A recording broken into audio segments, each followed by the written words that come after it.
अगर आपको social media में कनेक्ट होना है मेरे साथ, तो आप इंस्टाग्राम पे ये यूपीएससी डाइजेस्ट विद राहुल पे आप फॉलो अप कर सकते हो, जिसका लिंक डिस्क्रिप्शन पे है। अगेन टेलीग्राम का भी लिंक डिस्क्रिप्शन पे, आप सीधा लिंक से कनेक्ट हो जाओगे और आपको अपडेट्स आती रहेंगी, तो ये ज़रूर करना। और नाम राहुल है। आज हम बात करने वाले हैं PT 365 के बारे में। अपडेटेड क्लासरूम स्टडी मटेरियल है ये, फरवरी टू अप्रैल 2021 तक का मटेरियल है। तो बहुत इंपॉर्टेंट है यूपीएससी का, जो अक्टूबर में होगा एग्जाम, उसके लिए बहुत इंपॉर्टेंट है। हमने पहला जो टॉपिक था पॉलिटी एंड गवर्नेंस वो कंप्लीट कर लिया था, उसमें 12 टॉपिक थे, तो उसकी प्लेलिस्ट है पूरी PT 365 अपडेटेड मटेरियल के नाम से, चेकआउट कर सकते हो। अब हम स्टार्ट करेंगे इंटरनेशनल रिलेशन, देखते हैं कहाँ तक हम कंप्लीट कर सकते हैं। इसमें 9 टॉपिक है, आपकी स्क्रीन पे दिख रहे हैं, आपको पॉज करके देख लेते हैं आप। यहाँ पे जो पहली न्यूज़ है वो है इंडिया एंड पर्शियन गल्फ की जो इंटरनेशनल न्यूज़ है। पर्शियन गल्फ आप सबको पता होना चाहिए, ये ईरान इराक वाला एरिया है। इंडियन एयरफोर्स ने पार्टिसिपेट करा फॉर द फर्स्ट टाइम। कौन सी एक्सरसाइज में?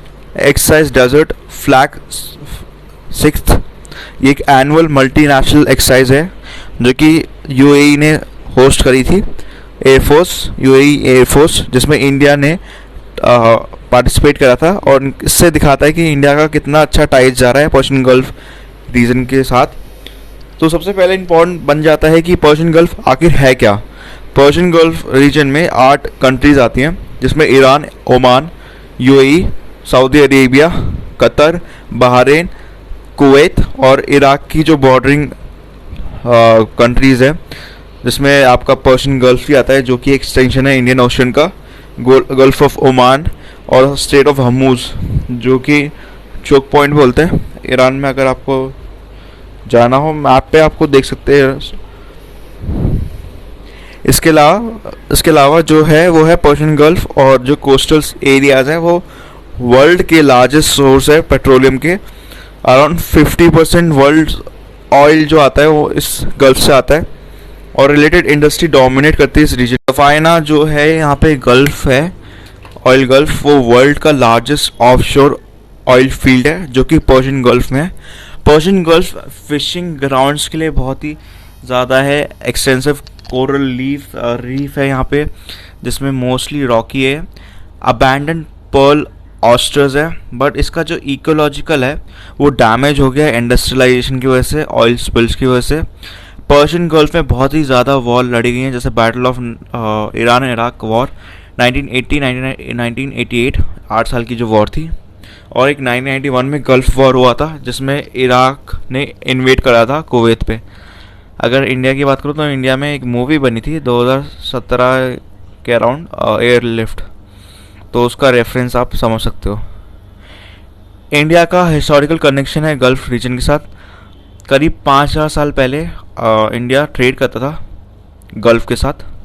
इंडस वैली सिविलाइजेशन की बात कर रहा हूँ, और वो ट्रेड करता था बहरीन के साथ, जो कि उस टाइम पे दिलमुन ऐसा कुछ था। इंडियन रुपी लीगल टेंडर है कुवैत में, बहरीन में, कतर में, ओमान में और क्रूशल स्टेट्स में जैसे यूएई अंटिल 1960s। आज के टाइम पे गल्फ एक इंटीग्रल पार्ट है इंडिया का एक्सटेंडेड नेबरहुड पॉलिसी के अंडर, और जोग्राफिकली हम बहुत ही ज़्यादा क्लोज हैं, इससे भी एक एडवांटेज है। प्लस इंटरेस्ट और ग्रोइंग इन्फ्लुएंस जो इंडिया के वो भी इम्पोर्टेंट है। Strategic importance for PGR for India, इसमें इंडिया का जो रिलेशन है पर्शियन गल्फ कंट्रीज के साथ वो एक्सपैंड हुआ है सिंस द एंशिएंट टाइम। और यहाँ पे जो फाउंडेशन है रिलेशनशिप की वो 3 ईज पे था, एनर्जी, इकोनॉमी, एक्सपर्टीज। तो यहाँ पे इकोनॉमिक रिलेशन की बात करूँ तो इंडियन गल्फ ट्रेड जो है 2019 से 2020 वो 19% इंडियन ग्लोबल ट्रेड है। यूएई और सऊदी अरेबिया आपका third and fourth largest trading partner है, मतलब यूएई थर्ड है और सऊदी अरेबिया फोर्थ है। और यूएई का जो फीचर है वो टॉप पे आता है as a top 10 sources for FDI in India, मतलब एफडीआई की टॉप 10 सोर्सेज में आता है यूएई। तो ये बहुत बड़ी बात है। ट्रेड जो होता है वो ऑयल का होता है ऑब्वियसली, और नेचुरल गैस का होता है। और यहाँ पे इंडिया जो एक्सपोर्ट करता है, जो हम भेजते हैं, वो है stones, jewelleries, mineral fuels, refined oil और इलेक्ट्रॉनिक आइटम्स। इन्वेस्टमेंट की बात करें तो इंडिया और जितनी भी कंट्रीज़ हैं इस रीजन में, वो इन्वेस्ट कर रही है आपका इंफ्रास्ट्रक्चर डेवलपमेंट में। और यहाँ पे इंडिया और गल्फ दोनों ज़्यादा क्लोज हैं। फॉर एग्ज़ाम्पल यहाँ पे सऊदी अरेबिया और अबू धाबी ने साइन करा एक एग्रीमेंट जो डेवलप करता है लार्जेस्ट रिफाइनरी रत्नागिरी, मतलब महाराष्ट्र में। इसके अलावा एनर्जी सिक्योरिटी की बात करूँ तो 53% जो इंडिया का ऑयल इंपोर्ट्स है और 41% जो गैस इंपोर्ट है वो इस रीजन से आता है। रेमिटेंस की बात करो तो यहाँ पे 9 मिलियन इंडियंस हैं जो इस रीजन में रह रहे हैं और वो पैसा वापस भेज रहे हैं अपने होम कंट्री में, इंडिया में, जिसका एस्टिमेट है 40 to 50 बिलियन, जो कि 2% है इंडिया की जीडीपी। तो बहुत ही बड़ा यहाँ से रेमिटेंस आता है और 2/3 जो है टोटल रेमिटेंस है कंट्री का। इंडिया एक स्ट्रेटेजिक पार्टनर भी है क्योंकि इंडिया ने एक्सटेंड करा है स्ट्रेटेजिक पार्टनरशिप 4 कंट्रीज के साथ, जिसमें आता है आपका Iran, Oman, Saudi Arabia, UAE, जो 2003 से बड़े सारे इश्यूज पर लड़ रहे हैं, जैसे counter terrorism, money laundering, cyber security, organise crime, human trafficking, anti piracy. इसके अलावा एक ऑर्गेनाइजेशन है जिसका नाम है गल्फ कोऑपरेशन काउंसिल। ये इस्टेब्लिश हुआ था एक एग्रीमेंट के दौरान जो कंक्लूड करता है 1981 में among Bahrain, Kuwait, Oman, Qatar, Saudi Arabia, UAE, जिसका व्यू है कि वो special relationship, geographic proximity, political system जो कि इस्लामिक बिलीफ पे बेस्ड है, जॉइंट डेस्टिनी, कॉमन ऑब्जेक्टिव। यहाँ पे सेक्रेटेरिएट ऑफ जीसीसी जो लोकेट है रियाद, सऊदी अरेबिया में। ये इम्पॉर्टेंट है क्योंकि ये पूछा जा सकता है। इसके अलावा ये political, economic, social, regional organisation है जो कि चार्टर के हिसाब से काम करती है। तो ये इम्पॉर्टेंट है। यहाँ पे गल्फ कोऑपरेशन काउंसिल कब आया था, क्या कंट्रीज है इसमें, ठीक है। इसके अलावा जो न्यूज़ है वो है सुएज कैनाल से, बहुत ही इम्पोर्टेंट। वर्ल्ड का जो लार्जेस्ट कंटेनर है जिस शिप का नाम है एवर गिवन, वो यहाँ पे फंस गई थी और उसने ब्लॉक बना दिया था सुएज कैनाल पे। और सुएज कैनाल बहुत ही बिजिएस्ट रूट है, मतलब यहाँ पे बहुत ज़्यादा ट्रेड होता है, इसकी वजह से शिप्स की मूवमेंट बहुत होती है। ब्लॉक हो जाता है तो इससे इकोनॉमी भी बहुत ही ज़्यादा इम्पैक्ट होता है। सुएज कैनाल के बारे में समझ लेते हैं। Suez canal 193 kilometres long artificial waterway है जो कि इजिप्ट में बनी है और वो कनेक्ट करती है मेडिटेरेनियन सी को और रेड सी को। इसका मतलब मैं मैप पे दिखा देता हूँ आपको।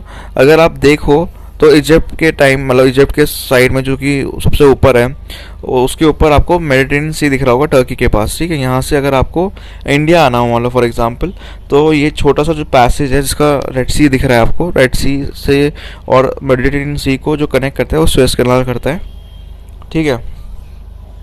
ये शिप्स को डायरेक्टली लिंक करता है यूरोप और एशिया को, ठीक है। वरना उससे पहले क्या होता था, अफ्रीका से घूम के आना पड़ता था पूरा। तो यहाँ पे केप ऑफ गुड होप है, वो एक रूट है, वहाँ से होके आना पड़ता था। ये प्रोवाइड करता है link oil, natural gas, cargo, जो कि शिप हो सकते हैं ईस्ट टू वेस्ट, और 10% जो है ग्लोबल ट्रेड, नियरली 10 बिलियन का जो ट्रेड होता है यहाँ पे हर दिन का रहता है। इसके अलावा 54.1 मिलियन का सेरल्स होते हैं, 53.5 मिलियन का यहाँ पे ओर्स है, मेटल्स का जो ट्रेड होता है, और यहाँ पे 35.4 मिलियन टन्स गोल्ड और कोक पास होता है। तो ये बड़ी अमाउंट है। इसके अलावा जो चैनल है ये इसमें लॉक नहीं है, सो ये हैंडल कर सकता है एयरक्राफ्ट कैरियर्स को भी, which is important for the security reason. इसके अलावा यहाँ पे ये न्यूज़ है जो पॉलिटी में लोगों ने पढ़ी होगी, सुएज कैनाल वॉर जो था 1956 का। इजिप्ट क्या हो रहा था, बैंकक्रप्ट चला गया था 19वीं सेंचुरी में, जब वो इंडस्ट्रियलाइजेशन की फेज़ में था। तो जो गवर्नर था इजिप्ट का, उनने अपने जो मतलब कंपनी के शेयर्स हैं वो बेच दिए थे, जो कि मैनेज कराया जाता था सुएज कैनाल के द्वारा, जो कि ब्रिटिश का था। इंडिपेंडेंस से 1875 से जो कंट्रोल है कैनाल का वो फ्रांस और ब्रिटेन के पास था। कॉन्सिक्वेंटली जब ब्रिटिश कॉलोनाइज था ब्रिटेन, मतलब इजिप्ट कॉलोनाइज था ब्रिटेन के पास, तो बाद में इजिप्ट को इंडिपेंडेंस मिली 1922 में, बट जो ब्रिटिश ट्रूप्स थे वो अभी भी उस कैनाल पे रह रहे थे। क्राइसिस तब आया 1956 में, जब इजिप्ट का जो प्रेसिडेंट थे उनने बोला था कि हम इस कैनाल को नेशनलाइज कर रहे हैं। ठीक है, तो नेशनलाइज करने का मतलब है कि इजिप्ट के टेरिटरी के अंडर आ जाएगा वो। जब ब्रिटिशर्स निकल गए थे तो यहाँ पे एक स्टेप्स जब लिए गए तो सिक्योरिटी थ्रेट आए यहाँ से इसराइल की तरफ से और वेस्टर्न अलायंस की तरफ से, जिसकी वजह से मिलिट्री इंटरवेंशन हुआ और यहाँ पे इजरायली, ब्रिटिश और फ्रेंच फोर्सेस तीनों लड़े इसके अगेंस्ट, इजिप्ट के अगेंस्ट। तो क्राइसिस की वजह से क्लोज डाउन कर दिया था कैनाल को, और इसकी वजह से एक रिस्क आया एंटैंगलिंग यूएसए और यूएसएसआर का। तो क्राइसिस जो ये एंड हुआ है 1957 में हुआ है, जब एक अग्रीमेंट साइन हुआ जहाँ पे मीडिएट करा यूएन ने, जो कि जिनने सेंड करा अपनी first peace keeping force to the area. जो आउटकम था उसको देखा गया है ट्रिम्प फॉर यूरोपियन नेशनलिज्म, पर जो लेगेसी थी वो अंडर करंट थी कोल्ड वॉर में। शॉर्ट फॉर्म में CPTPP। ठीक है, तो ये नए अग्रीमेंट है, अग्रीमेंट पूछे जा सकते हैं। रिसेंटली यूके ने अनाउंस करा है इस को ज्वाइन करने के लिए, अप्लाई करा है ताकि इसको ज्वाइन करे। अब CPTPP क्या है? एक फ्री ट्रेड ब्लॉक है एशिया पैसिफिक कंट्रीज़ के लिए। ठीक है, इसके बारे में जानेंगे इस चीज़ के कि ये एक फ्री ट्रेड अग्रीमेंट है जो एशिया पैसिफिक कंट्रीज़ के बीच में। फॉर्मली इसको जाना जाता था ट्रांस पैसिफिक पार्टनरशिप, बट जब यूएस ने विड्रॉ करा इस TPP से तो रिमेनिंग मेंबर्स ने इसे नेम दिया CPTPP। तो इसके फीचर्स क्या है? ये मार्केट एक्सेस देता है, कमिटमेंट देता है goods, services, investment, labour, mobility and government procurement में। कवर करता है प्रोटेक्शन ऑफ एनवायरनमेंट और लेबर लॉस को, मतलब लेबर राइट्स को। इसके अलावा बेनिफिट क्या, अगर आप ज्वाइन करते हो तो ये रिमूव करता है टैरिफ, जो कि एलिमिनेट करता है 95% गुड्स का जो ट्रेड होते हैं CPTPP मेंबर्स पे, और यहाँ पे ग्रेटर मार्केट एक्सेस मिलता है। इसके अलावा प्रोवाइड करते हैं easier rule of origin criteria, जो कि इंपोर्टर्स या एक्सपोर्टर्स पे होते हैं। फैसिलिटेट करता है free cross border data flow का, और रिमूव करता है लोकलाइजेशन रिक्वायरमेंट। इसके अलावा प्रोडक्ट स्पेसिफिक रूल्स है जो हेल्प करते हैं MSME को, स्मॉल एंड मीडियम एंटरप्राइज को। Simple, effective, clear, predictable customs procedure है जो रिड्यूस करता है प्रोसेसिंग टाइम बॉर्डर पे। यहाँ पे ये इंक्रीज करता है प्रेडिक्टेबिलिटी, एलिमिनेट करता है बैरियर्स को जो इनकाउंटर करते हैं एज अ बॉर्डर, जो कि कोटा के और लेबर मार्केट टेस्ट के हैं। यहाँ पे आप देख सकते हो CPTPP मार्केट का 11 पैसिफिक रिम नेशंस है, जो कि आप येलो में देख सकते हो। 500 मिलियन कस्टमर्स है और 13.5 ट्रिलियन की इकोनॉमी है GDP के हिसाब से। तो कितना बड़ा है ब्लॉक। नेक्स्ट जो न्यूज़ है वो है एक्स्ट्राडिशन। तो रिसेंटली यूके कोर्ट ने पास करा एक एक्स्ट्राडिशन नीरव मोदी के अगेंस्ट। तो यहाँ पे न्यूज़ में ये है कि आप सबको पता ही है कि नीरव मोदी जो फ्यूजिटिव है वो CBI उनको चाह रही है। यहाँ पे CBI भी है और बड़े सारे लोग हैं इंडिया पे। वो चाह रहे हैं कि जो नीरव मोदी भागे हैं 13,500 करोड़ का जो घोटाला उन्होंने करा है बैंक लोन का, वो वापस आ जाए इंडिया। तो यहाँ पे हमें ये समझना है, आप समझना है इंडियन यूके की एक ट्रीटी साइन होती है, एक्सट्रेडिशन ट्रीटी 1992 में। इसके अलावा कुछ टेक्निकल टर्म समझ लेते हैं एक्सट्रेडिशन का मतलब क्या है। तो सुप्रीम कोर्ट के हिसाब से एक्सट्रेडिशन एक डिलीवरी है on the part of one state, मतलब कोई एक कंट्री के पार्ट पे, कि वो भेजे उनको जो कि क्राइम करके भागे हैं। तो वही है कि अगर एक कोई क्रिमिनल है वो भागा है एक जगह से क्राइम करके दूसरी जगह, तो उनको वापस भेजे ताकि जस्टिस हो पाए। एक्स्ट्राडिशन रिक्वेस्ट के हिसाब से जो अक्यूज है वो इनिशिएट कर सकता है case of under investigation, under trial and convicted criminals के अगेंस्ट। एक्स्ट्राडिशन एक्ट के हिसाब से जो मॉडिफाइड हुआ था 1993 में, इंडिया को लेजिस्लेचर बेसिस बनाता है एक्स्ट्राडिशन के लिए। एक्स्ट्राडिशन ट्रीटीज क्या है? 1962 में एक्स्ट्राडिशन ट्रीटी साइन हुई थी किसी इंडिया और किसी भी फॉरेन स्टेट के साथ, जो कि बात करती है एक्स्ट्राडिशन ऑफ फ्यूजिटिव क्रिमिनल्स, जिसमें इंक्लूड करती है कोई भी ट्रीटी या एग्रीमेंट जो कि रिलेटेड हो एक्स्ट्राडिशन ऑफ फ्यूजिटिव क्रिमिनल्स, जो कि 15 अगस्त से पहले। यहाँ पे हमें ये समझना होगा कि किसी भी एक्स्ट्राडिशन ट्रीटी जो हो रही है वो 15 अगस्त से पहले है, जो कि एक्सटेंड करती है और बाइंडिंग है। इसमें से 5 प्रिंसिपल जो है एम्बॉडी जो है बहुत ही ज़्यादा इम्पॉर्टेंट है। पहला, एक्स्ट्राडिशन अप्लाई करता है किसी भी ऑफेंस जो कि मेंशन है या स्टिपुलेटेड ट्रीटी में मेंशन है। कोई भी ऑफेंस जो नेशनल लॉ के अंडर हो रहा है एक्स्ट्राडिशन के, वो कंट्री रिक्वेस्ट कर सकती है। रिक्वेस्टेड कंट्रीज को सेटिस्फाई होना होगा अगर कोई प्राइमा फसाई केस आता है किसी भी अगेंस्ट ऑफेंडर के। इसके अलावा एक्सट्रेडिटेड पर्सन को प्रोसीड करना पड़ेगा अगेंस्ट कोई भी ऑफेंस जो कि एक्स्ट्राडिशन के लिए रिक्वायर्ड है या रिक्वेस्टेड है। जो चीज़ें हो रही हैं वो फेयर ट्रायल पे होनी चाहिए। नोडल अथॉरिटी कौन है एक्स्ट्राडिशन की? वो है councillor passport and visa division, जो मिनिस्ट्री ऑफ एक्सटर्नल अफेयर्स के अंडर आता है। Who can make a request and sent and which country can make a person an extradition request to?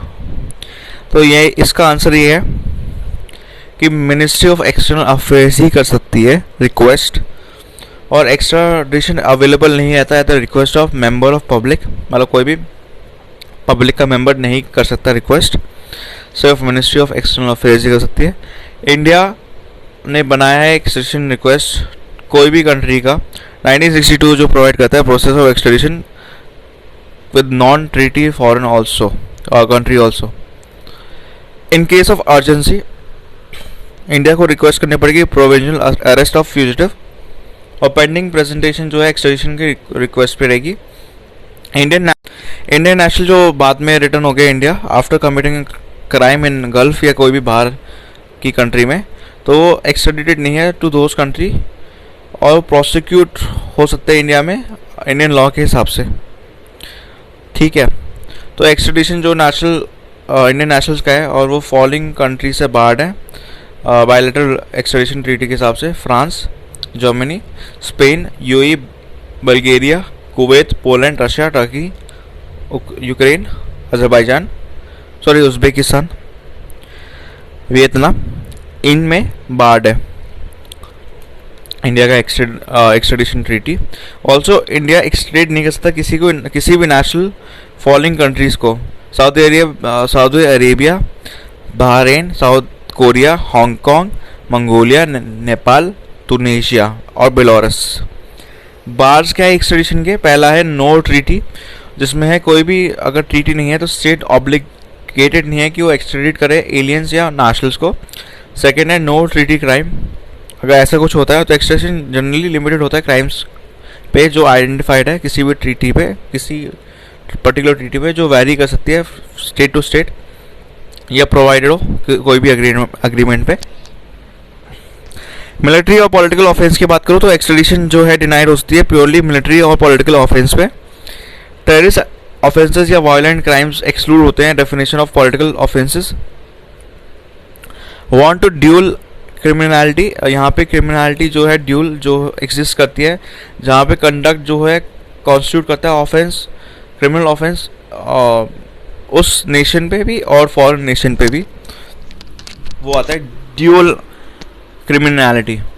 इसके अलावा यहाँ पे हमें ये समझना है कि जो प्रोसीजर है कंसिडरेशन, एक्स्ट्राडिशन डिनाइड हो सकता है जब प्रोसीजर इस्टेब्लिश जो है 1962 का वो फॉलो नहीं हुआ है तो। ईरान न्यूक्लियर डील की या ईरान न्यूक्लियर एग्रीमेंट, तो ये ऑनगोइंग यूरोपियन मीडिएट कर रहा है इनडायरेक्ट नेगोशिएशन ईरान और यूएसए के बीच में, ताकि ईरान न्यूक्लियर डील रिवाइव हो जाए यूएसए के साथ, और ताकि एक बायलैटरल रिलेशन बन जाए जो कि बहुत ही ज़्यादा वीक है अभी दोनों कंट्रीज़ के बीच में। ईरान न्यूक्लियर प्रोग्राम क्या था, ये बहुत इंपॉर्टेंट है। ईरान ने साइन करा था न्यूक्लियर प्रोग्राम 1950s में यूएसए के साथ, जो कि था atoms for piece initiative. Iran ने एनपीटी साइन करा था 1968 में, और वो ओरिजिनल सिग्नेटरीज था जिसने IAEA जो इंटरनेशनल ऑर्गेनाइजेशन है उसने पाया कि ईरान जो है वो नॉन कंप्लाइंट है एनपीटी नॉर्म्स के, जो कि न्यूक्लियर रिलेटेड चीज़ें थी, इसलिए सैंक्शन लगाए ईरान पे यूएनएससी के द्वारा। आफ्टर ईयर्स ऑफ नेगोशिएशन 2015 में ईरान एक अग्रीमेंट पे आया कि हम न्यूक्लियर प्रोग्राम को कम करेंगे, और यहाँ पे एक्सेस रहेगा इंस्पेक्शन का जो इसका देखेगा। फिर क्या हुआ, आप सभी को पता है कि यूएस ने विड्रॉ कर लिया था। ईरान न्यूक्लियर एग्रीमेंट उसी टाइम पे साइन हुआ था 2015 में, जिसको joint comprehensive plan of action बोला जाता है। और ये जो अकॉर्ड हुआ था, साइन हुआ था ईरान और P5+1 नेशन के साथ। P5 मतलब जो यूएनएससी की पावरफुल नेशन है, यूएस, यूके, चाइना, रशिया और फ्रांस प्लस जर्मनी 2015 में साइन हुआ था, जो कि यूएनएससी ने एंडोर्स करा था through United nation sanction council resolution 2231। Objective simple था कि ईरान की न्यूक्लियर वेपन कैपेबिलिटी कम करनी थी, क्योंकि वो बहुत डेवलप हो रहा था, और रिवर्स करना था economic sanction by various steps. तो टाइमलाइन आप देख सकते हो, ईरान स्टार्ट्स कंप्लायंस टू जेकॉब 2016 में, फिर 2017 में आपका यूएस ने इम्पोज करा new non nuclear sanction Iran पे। सैंक्शन जो थे वो कैटेगरीज में थे, जिसमें काउंटर टेररिज्म, ह्यूमन राइट्स वाली चीज़ें थी। यूएन का रिपोर्ट था जो हाईलाइट करता है आर्म्स एम्ब्रोगे जो ईरान ने वायलेट करा था। 2018 में यूके, फ्रांस, जर्मनी ने इस्टेब्लिश करा इंस्टेक्स, जो कि एक इंस्ट्रूमेंट था जो सपोर्ट करता था ट्रेड एक्सचेंज की। यूएस ने सैंक्शन लगाए थे। एक ट्रेड मैकेनिज्म इस्टेब्लिश हुआ था ताकि यूरोपियन एंटिटीज़ मेंटेन कर सके ट्रेड ईरान के साथ। यूएस ने सेकेंडरी सैंक्शन एंड कर दिया था और एग्जाम्पशन लगा दिया था कुछ कंट्रीज़ में for buying Iranian oil. Iran ने इंक्रीज़ करा था यूरेनियम इंक्रीजमेंट 4.5% तक। फिर यूएस ने 2019 में विड्रॉ कर लिया था JCPOA से, और सैंक्शन दोबारा से री इम्पोज हुए थे। 2020 में टर्मोइल बहुत ज़्यादा बढ़ गया, जो टारगेट करता है killing of Iranian measure by US. इस पॉइंट के बाद ईरान और यूएस के रिलेशन इतने ख़राब हुए कि दोनों अब सीधे सीधे बात नहीं करते। इसलिए न्यूज़ में जो था वो था ईरान और यूएसए के बीच में मीडिएटर जो काम कर रहा है वो यूरोपियन यूनियन है। तो आप देख सकते हो इंक्रीज़ कितना आया है इसमें। नेक्स्ट जो न्यूज़ है वो है new start nuclear arms treaty. ठीक है, यूएस ने एक्सटेंड करा है न्यू स्टार्ट ट्रीटी, जिसमें स्ट्रेटेजिक आर्म्स रिडक्शन ट्रीटी आती है, न्यूक्लियर आर्म्स कंट्रोल, जो कि रशिया के साथ थी 5 साल के लिए। इम्पॉर्टेंट है ये स्टार्ट ट्रीटी जो रही है वो आपका लास्ट रिमेनिंग आर्म ट्रीटी थी, जो कि यूएस और रशिया के बीच में थी। ट्रीटी जो फर्स्ट आई थी वो 2011 में आई थी, इफेक्ट्स में आई थी। ये लिमिट करती है यूएस और रशिया को कि वो डिप्लॉय ना करे 1550 से ज़्यादा न्यूक्लियर वॉरहेड्स। इम्पोज करती है रिस्ट्रिक्शन लैंड और सबमरीन बेस्ड मिसाइल पे, और बॉम्बार्स जो डिलीवर करते हैं उनको। ट्रीटी कंटेन करती है डिटेल प्रोसीजर जो इम्प्लीमेंट करते हैं, वेरीफाई करते हैं कुछ सर्टन लिमिट्स जो स्ट्रेटेजिक ऑफेंसिव आर्म पे है। और इसके अलावा जो ट्रीटी ऑब्लिगेशन है वो तो है ही। न्यू स्टार्ट रिप्लेस करता है 1991 का स्टार्ट 1 ट्रीटी, वो एक्सपायर होता है 2009 में, और सुपरसीड करते हैं 2002 को strategic offensive reduction treaty sort, जो कि टर्मिनेट होता है new start enter into force. Treaty जो रशिया और यूएसए के बीच में थी उसमें 3 वेरी इंपॉर्टेंट चीज़ें। पहला है salt 1, strategic arms and limitation talks expired हो गई थी 1997 में। फिर स्टार्ट आई थी आपके स्ट्रेटेजिक आर्म्स रिडक्शन ट्रीटी, 2009 में एक्सपायर होगी। अब उसके बाद स्ट्रेटेजिक ऑफेंसिव रिडक्शन ट्रीटी आई है जिसको मॉस्को ट्रीटी बोलते हैं, वो 2011 में ख़त्म हो गई थी। तो आप देख सकते हो न्यूक्लियर वॉर हेड जो है सबसे ज़्यादा अभी रशिया के पास है, फिर यूएस के पास है और फिर फॉलोइंग नेशंस हैं। नेक्स्ट जो न्यूज़ है उसकी हम बात करें तो बहुत ही ज़्यादा बढ़िया रहेगा, वो है organisation for the prohibition of chemical weapons, OPCW। तो इंडिया के CAG controller and auditor general, polity में पढ़ा होगा, उन्हें अपॉइंट करा एक external auditor of the organisation for the prohibition of the chemical weapons. News में क्या है, conference of the state parties जो है उन्हें सिलेक्ट करा है कैग को एज अ एक्सटर्नल ऑडिटर, जो होगा 3 साल के लिए। 2021 से अगर शुरुआत करें तो पास्ट में इंडिया ने कैग ने एक बड़ा पोजीशन होल्ड करा जो एक एक्सटर्नल ऑडिटर का था, OPCW का, ड्यूरिंग द पीरियड 1997 से लेकर 2003 तक का।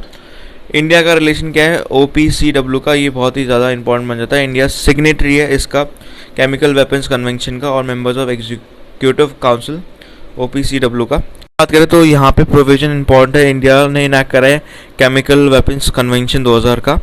अंडर दिस एक्ट क्या होता है, नेशनल अथॉरिटी केमिकल वेपन्स जो है कन्वेंशन की, उसने इस्टेब्लिश करा है इम्प्लीमेंटिंग बॉडी जो देखता है प्रोविजन ऑफ कन्वेंशन। OPCW की बात करें तो इस्टेब्लिश करता है केमिकल वेपन्स कन्वेंशन जो 1997 में आया था। इसके अलावा audit by other global bodies जो थे कैग के द्वारा, कंट्रोलर एंड ऑडिटर जनरल ने करंटली इसको अपॉइंट करा है एक्सटर्नल ऑडिटर, जो कि होगा WHO का, FAO का और इंटर पार्लियामेंट्री यूनियन का।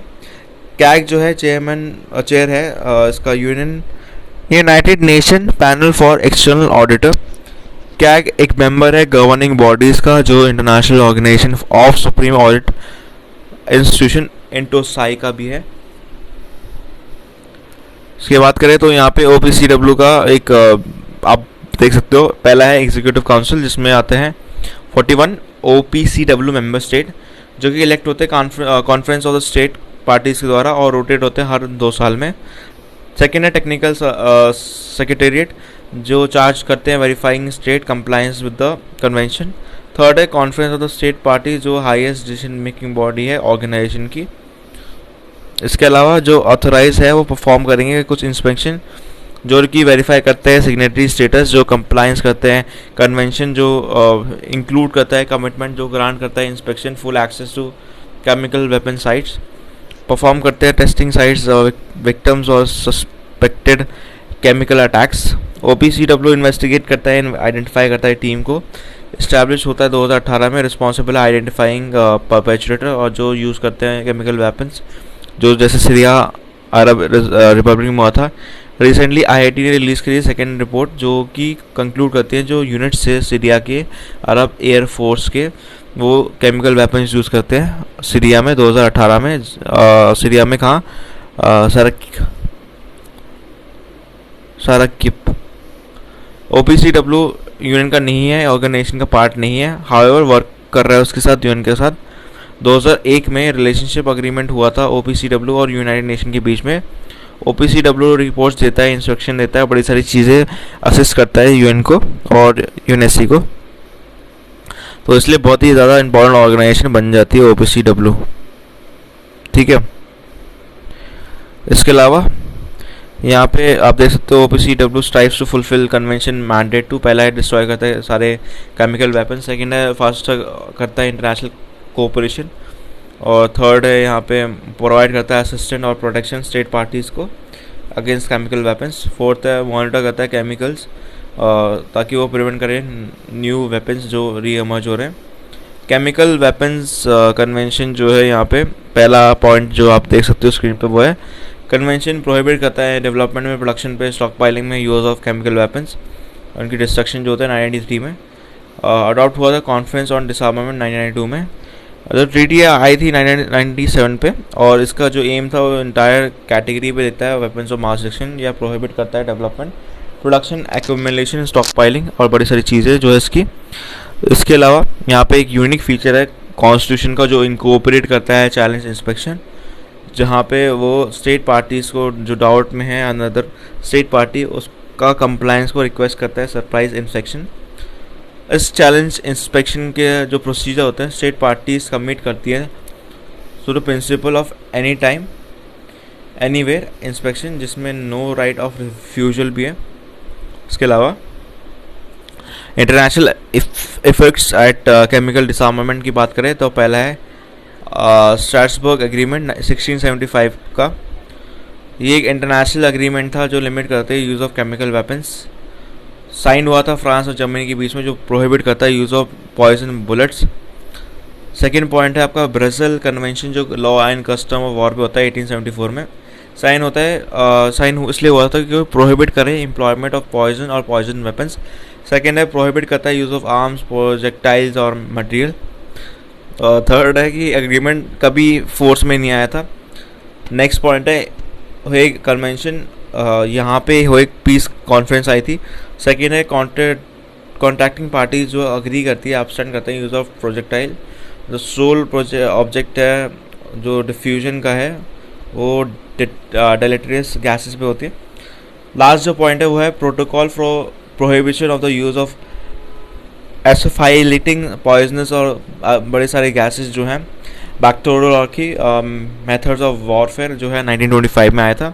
इसको जेनेवा का प्रोटोकॉल भी बोलते हैं, बहुत इंपॉर्टेंट प्रोटोकॉल है, वर्ल्ड वॉर 1 के बाद साइन हुआ था और ये प्रिवेंट करता है केमिकल वेपन्स को इसके हिसाब से।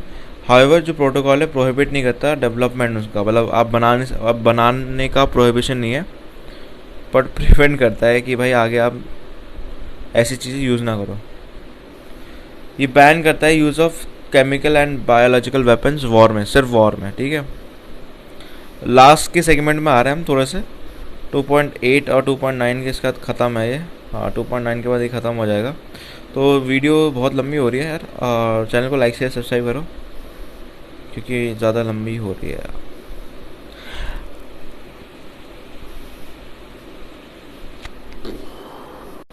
यहाँ पे साउथ एशिया सब रीजनल इकोनॉमिक कोऑपरेशन है SEC।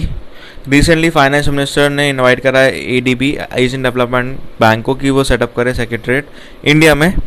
तो ऐसे SEC फॉर्म हुआ था 2001 में।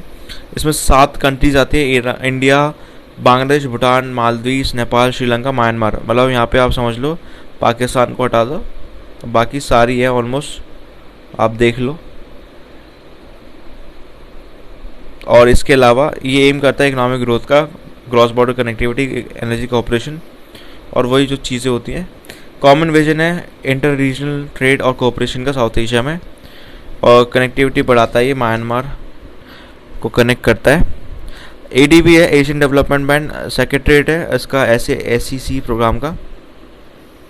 स्मॉल आइलैंड डेवलपिंग स्टेट्स की बात करो तो SIDS रिकग्नाइज होता है एक distinct group of developing countries जो कि specific social, economic, environmental vulnerabilities पे आती है।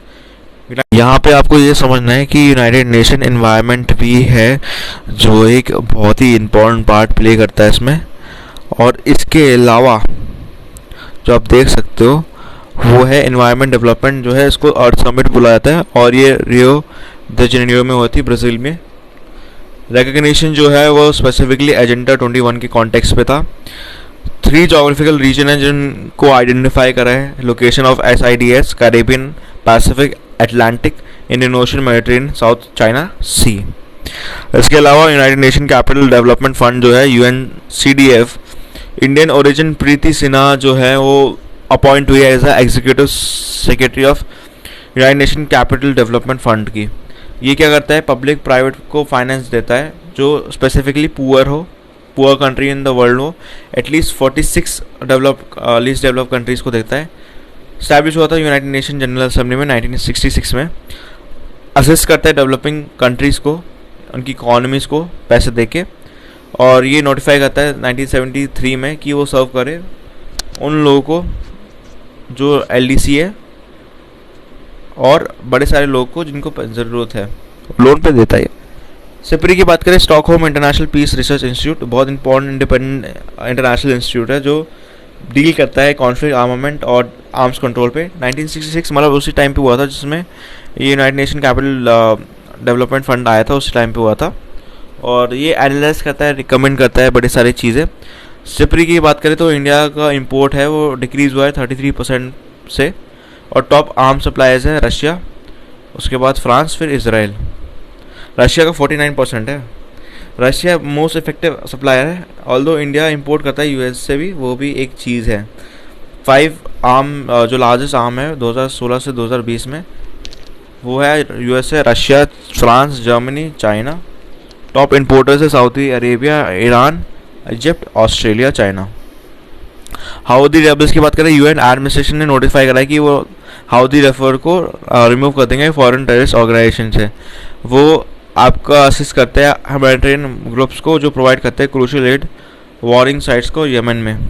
हाउदी रेबल्स जो है इमर्ज हुए थे यमन से, नॉर्थर्न प्रोविंस में आपका साड़ा से, जो कि बॉर्डर करता है सऊदी अरेबिया में। ये कंसिडर करा जाता है बैक्ड बाय ईरान, और लड़ रहे हैं आपके यमन गवर्नमेंट। सऊदी अरेबिया और सुन्नी अरब स्टेट्स ने मतलब एक कैंपेन निकाला है जो डिफीट करता है हाउदी को। लास्ट की जो न्यूज़ है इसके बाद ओवर कर रहे हैं वो है मिनिस्ट्री ऑफ पावर से आ रही है, जो क्लेम कर रही है state sponsored Chinese hacker groups ने टारगेट करा है इंडियन पावर सेंटर्स को। एमओपी जो है मिनिस्ट्री ऑफ पावर ने, उसने क्लेम करा है कि नो डेटा ब्रीच मतलब डेटा लॉस नहीं हुआ जो डिटेक्ट हुआ है ऐसे अटेम्प्ट्स जो उस ग्रुप से आया है। साइबर क्राइम एजेंसीज के द्वारा ये बोला गया है। National critical information infrastructure protection centre ने वार्न कराया थ्रेट फ्रॉम मालवेयर का नाम क्या है, शैडो पैड। रिसेंटली न्यूयॉर्क में न्यूयॉर्क टाइम्स ने क्लेम करा है रेड एको एक हैकर ग्रुप है जो चाइना के साथ एफिलिएटेड है और टारगेट कर रहा है इंडिया के क्रिटिकल सेक्टर को, पावर ग्रिड को, थ्रू शैडो पैड मालवेयर। एक तरह से मैलिशियस सॉफ्टवेयर डिज़ाइन है जो हार्म करता है, एक्सप्लॉइट करता है प्रोग्रामेबल डिज़ाइन डिवाइस को। इसके अलावा क्रिटिकल इंफ्रास्ट्रक्चर में क्या आता है, ये डिस्क्राइब करता है फिजिकल साइबर सिस्टम जो असेस करता है कि कुछ वाइटल है कंट्री के लिए जो इन कैपेसिटी डिस्ट्रक्शन कर सकती है और ये इम्पैक्ट कर सकती है नेशनल सिक्योरिटी को और इकोनॉमिक सोशल वेलफेयर को। Chemicals, dams, emergency services, power, banking, ये सारे क्रिटिकल सेक्टर्स आते हैं। न्यूक्लियर रिएक्टर्स हो गए, ट्रांसपोर्टेशन आ गया। इसके अलावा थ्रेट टू CIA ये है आपका नेशनल होता है, अर्थक्वेक, सुनामी, ये सब जो होता है ये बड़ा ख़तरनाक होता है। जैसे 2014 में जो फ्लड आए थे कश्मीर में, उसमें बहुत सारा थ्रेट आया। फिर ह्यूमन कॉज की बात करो, टेररिज्म, राइटिंग, आपकी बॉम्बिंग, ये सारा 2008 में आपको पता ही है मुंबई में जैसे अटैक हुआ और यहाँ पे रशिया में दिखाया है साइबर अटैक्स जो है। फिर एक्सीडेंटल और टेक्निकल होता है, तो यहाँ पे आप देख सकते हो पावर ग्रिड फेलियर्स आ गए, वाटर मेन्स रप्चर्स आ गए, तो बड़ी सारी चीज़ें हैं। इसके अलावा आप देखो यहाँ पे रिलेटेड न्यूज़ में तो साइबर वॉलंटियर प्रोग्राम है मिनिस्ट्री ऑफ होम अफेयर्स के द्वारा, जिन्हें इन्फॉर्म करा है CVP जो रोल आउट करते हैं साइबर हाइजेनिक प्रमोशन। ये सिटीजन को कंट्रीब्यूट करते हैं fight against cyber crime country में, असिस्ट करते हैं स्टेट्स को to curb cyber crime. CVP इन्वेस्टार्ज करता है Indian cyber crime coordination centre. 14C ministry of home affairs के अंडर जो नोडल पॉइंट है वो है नेशनल लेवल जो लड़ती है साइबर क्राइम के अगेंस्ट। ये अकाडेमियंस, इंडस्ट्री, पब्लिक, गवर्नमेंट, प्रिवेंशन, बड़ी सारी चीज़ों पे आती रहती है। Critical infrastructure protection in India, इसकी बात करें तो 2014 में इंडिया ने इस्टेब्लिश करा था NCIIPC, national critical information infrastructure protection centre, जो रेगुलेट करता है इस चीज़ को। डिफाइन होता है ITI एक्ट में। कंप्यूटर रिसोर्स बहुत वाइटल है, इनकैपेसिटी डिसाइड कर सकते हैं अगर आप उनको डिलीवरी इम्पैक्ट नहीं करते, और ये इम्पैक्ट कर सकता है नेशनल सिक्योरिटी, इकोनॉमी और बड़ी सारी चीज़ों पे। CI ऑर्गेनाइजेशन जो है क्रिटिकल ऑर्गेनाइजेशन मल्टीपल सेक्टर्स में होते हैं, ऑपरेट होते हैं ये NCPIIC के अंडर। इसके अलावा Indian computer emergency response team है सर्टेन, जो एक नेशनल नोडल एजेंसी है, रिस्पॉन्ड करती है कंपनी कंप्यूटर की सेक्रेटरी सिक्योरिटी जो है इंसिडेंट को, उसको भी। नेशनल साइबर सिक्योरिटी कोऑर्डिनेटर है जो आता है नेशनल सिक्योरिटी काउंसिल सेक्रेटरीट, जो कोऑर्डिनेट करता है डिफरेंट एजेंसीज के साथ नेशनल लेवल पे। नेशनल साइबर कोऑर्डिनेशन सेंटर जो है जनरेट करता है necessary situational awareness cyber security threats का, और इनेबल करता है टाइमली इंफॉर्मेशन जो वो उनको प्रोएक्टिव प्रिवेंशन प्रोएक्टिव एक्शन के लिए मजबूर करता है। न्यू डिवीजन जो है मिनिस्ट्री ऑफ होम अफेयर्स के, वो साइबर एंड इंफॉर्मेशन सिक्योरिटी का देखता है। गाइडलाइंस की बात करें तो यहाँ पे इशू करते हैं चीफ इंफॉर्मेशन सिक्योरिटी ऑफिसर्स, जो अपना की रोल देखते हैं।